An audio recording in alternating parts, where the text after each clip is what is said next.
নামতি মানুষের কাছে অবহেলিত আর উপযুক্ত কদর না পাওয়া অসহায়ত্বের আরেক নাম।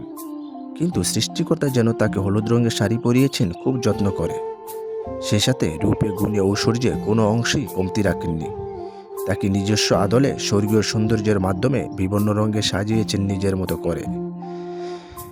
কিন্তু তাদের দলের অন্তর্ভুক্ত আরেক নাম ওয়াটার স্যালারি, যাদের সবুজ আর সাদা রঙের ফুলের মিশ্রণে প্রকৃতিতে দিয়েছে এক অন্য মাত্রার সৌন্দর্য। জলে এবং ডাঙ্গায় উভয় জায়গাতেই তাদের সৌন্দর্যের বিচরণ লক্ষ্য করা যায়।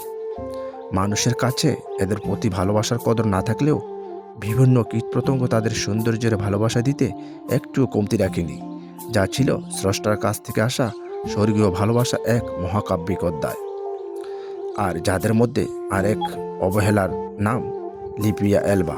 সে তো অসংখ্য তীক্ষ্ণ গন্ধযুক্ত অবহেলার আরেক নাম, কিন্তু তার সৌন্দর্য প্রকৃতিকে বরণ করে নিয়েছে আনন্দ উল্লাসের মধ্য দিয়ে, যা ছিল অকল্পনীয়।